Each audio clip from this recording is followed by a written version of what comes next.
వతాలా ప్రపంచ మానవాళికి మార్గదర్శకం కొరకు పంపినటువంటి ప్రవక్తలలో చిట్ట చివరి ప్రవక్త ముహమ్మద్ సల్లల్లాహు అలైహి వసల్లం. వమా అర్సల్నాక ఇల్లా రహమతుల్ లిల్ ఆలమీన్. ప్రవక్త ముహమ్మద్ వారు సమస్త మానవాళి కొరకు కారుణ్యమని అనంత కరుణామయుడు అల్లా తెలియజేస్తున్నారు. ప్రవక్త ముహమ్మద్ వారికి ఒకసారి తీవ్రమైనటువంటి జ్వరం వచ్చేస్తుంది.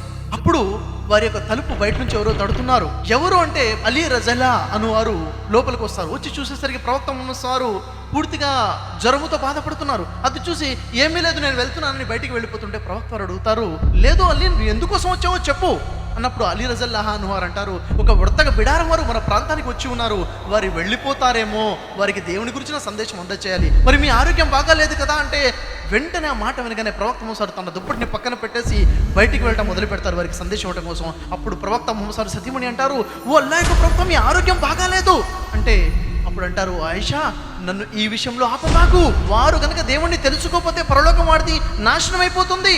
ఆ దేవుడు ఇంత గొప్ప కరుణామయుడు, ఎంతగా అనంత కరుణామయుడు అన్నది మనకి ఇక్కడ అర్థమవుతుంది ఎప్పుడైతే ఈ ప్రవక్తలు చూపిన కార్యాన్ని మనం చూస్తున్నాము. ఒక తప్పుని తప్పుగా భావించకుండా మానవుడు తప్పులు చేసుకుంటూ ముందుకెళ్ళిపోతున్నాడు. ఇలాంటి తరంలో అనేక మంది నేను ఇన్ని తప్పులు చేశాను కదా ఇక దేవుడు నా పాపాలు క్షమిస్తాడా అన్న భావన కలుగుతుంది. అదే సృష్టికర్త అన్న దైవం చెప్తున్నాడు, మీరు నిరాశ చెందబాకండి, మీరు క్షమాపణ కోరుకుంటే తప్పకుండా సృష్టికర్త అన్న దైవము మీ పాపాలని క్షమిస్తాడు. ఆయన అనంత కరుణామయుడు సృష్టికర్త అన్న దైవం అనేసి.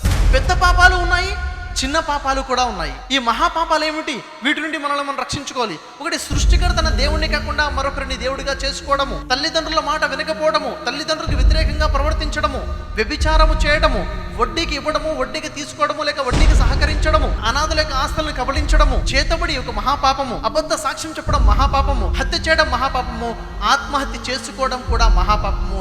ఈ మహాపాపాలు అని తెలియజేశారు.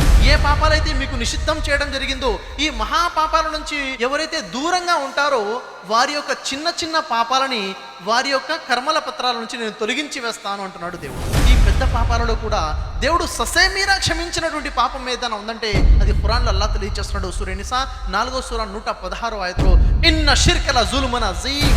షిర్క్ అనేది ఏదైతే మొట్టమొదటి పాపం ఉందో ఇది చాలా ఘోరమైన చాలా పెద్ద పాపము. దేవుడితో పాటు మరొకరిని దైవాలుగా చేసుకోవడము, పుట్టించిన దైవాన్ని కాకుండా మరొకరిని దైవంగా చేసుకోవడం ఇది చాలా ఘోరమైన పాపము.